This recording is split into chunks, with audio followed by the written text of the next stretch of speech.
ఇంకో BRS MLA కాంగ్రెస్లోకి jump అయ్యేందుకు సిద్ధమవుతున్నారా? తాజా పరిణామాలు చూస్తే ఇవే అనుమానాలు కలుగుతున్నాయి. సీఎం రేవంత్ రెడ్డిని BRS LB Nagar MLA Sudheer Reddy కలవడం సంచలనంగా మారింది. దాదాపు గంట పాటు సీఎంతో సుధీర్ రెడ్డి భేటీ అయ్యారు. తన ఇంట్లో శుభకార్యానికి రావాలని సీఎం రేవంత్ రెడ్డికి సుధీర్ రెడ్డి ఆహ్వానించినట్టు సమాచారం. అయితే కాంగ్రెస్లోకి చేరేందుకు సుధీర్ రెడ్డి వెళ్లారా అన్నది ఉత్కంఠ రేపుతోంది.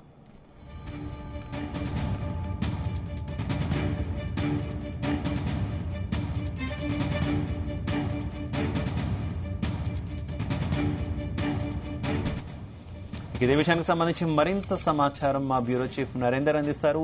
నరేందర్, సీఎం రేవంత్ రెడ్డిని BRS LB Nagar MLA Sudheer Reddy కలిసినట్టు తెలుస్తుంది. అప్డేట్స్ ఏంటి?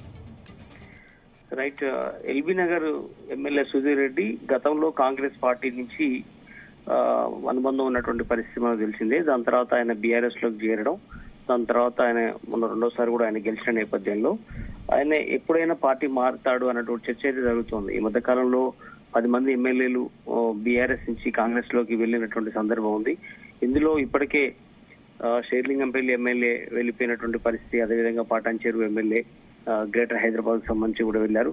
అదేవిధంగా వివిధ జిల్లాల నుంచి, అదేవిధంగా ఖైరతాబాద్ దాన నాగేందర్ కూడా వెళ్లారు. సీనియర్ కాంగ్రెస్ లీడర్ గా గతంలో పనిచేశారు, పలుసార్లు ఎమ్మెల్యే గెలిచారు.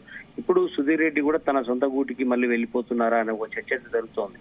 అయితే దీనికి ప్రధాన కారణం ఆయన కొంత అసంతృప్తిగా ఉన్నారనే ఒక చర్చ జరుగుతుంది. అయితే ఇప్పుడు ఆయన ఆల్ ఆఫ్ సడన్ గా దాదాపు గంటన్నర సేపటి నుంచి రేవంత్ రెడ్డి ఇంట్లో సమావేశం కావడం, సుధీర్ రెడ్డి కావచ్చు, సుధీర్ రెడ్డి వైఫ్ ఇద్దరు కలిసి తన ఇంట్లో పిల్లల మ్యారేజ్ సంబంధించినటువంటి కార్డు తీసుకొచ్చినట్టుగా కూడా తెలుస్తోంది.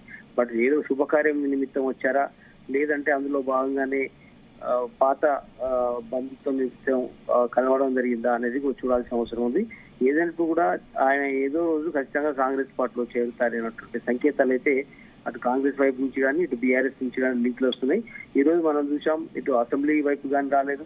అదే సమయంలో ఈ రోజు చాలా కీలకమైనటువంటి సమావేశం జరిగింది తెలంగాణ భవన్ లో.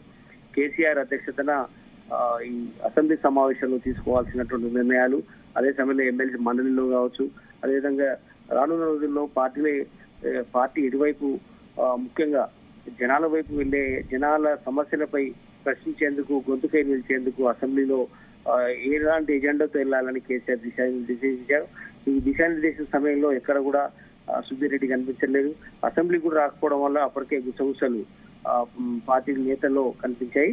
ఏదైనా కూడా ఆయన ఒక శుభకార్య నిమిత్తంగా వెళ్లారని కొంతమంది చెప్తున్నప్పటికీ కూడా అందులో భాగంగానే ఆ వంకతోని రేవంత్ రెడ్డి కొన్ని డిమాండ్లు ఏదైతుందో, ఎందుకంటే సుధీర్ రెడ్డి గతంలో హైదరాబాద్ సంబంధించిన డెవలప్మెంట్ కి సంబంధించిన కార్పొరేషన్ చైర్మన్ గా గతంలో పనిచేశాడు, పలుసార్లు ఎమ్మెల్యేగా గెలిచాడు, కానీ మంత్రి పదవి రాలేదు. బట్ మంత్రి పదవి ఇలాంటి ఇస్తేనే నేను జాయిన్ అవుతారన్న ఒక చర్చ కూడా గతంలో వినపడింది. అందులో భాగంగానే చర్చలు జరిపారా అనేది కూడా మనం చదవాల్సింది. ఏదైనప్పుడు కూడా ఇప్పటికే 10 మంది వెళ్ళిపోవడం, 39 మంది గెలిచినట్టు నేపథ్యంలో కంటోన్మెంట్ ఎమ్మెల్యే చనిపోయినటువంటి నేపథ్యంలో తర్వాత ఉప ఎన్నికల్లో కాంగ్రెస్ పార్టీ గెలిచింది. దీంతో 38 పడిపోయింది. 38లో 10 మంది ఇప్పటికే పార్టీ మారారు. 18-28 సంఖ్యాబలం ఉంది. ఈయన కూడా చేరిపోతే 27కు పడిపోయే అవకాశం ఉంది. మరికొంతమంది కూడా పార్టీ మారుతారనే చర్చ జరుగుతుంది. ఇప్పటికే ఎమ్మెల్సీలు కూడా 6 వెళ్ళిపోయారు. 10 రాజ్యసభ సభ్యులు కూడా పార్టీ మారుతారనే చర్చ జరుగుతుంది. ఏదైనా కూడా పార్టీ నేతలు ఒక్కొక్కరు వెళ్ళిపోవడం పట్ల గులాబీ బాస్లో కొంత దిగులు మొదలైంది. అదే సమయంలో పార్టీ కూడా కొంత ఇబ్బందికరమైనటువంటి వాతావరణం అయితే నెలకొంటోంది. Okay Narendra, thank you.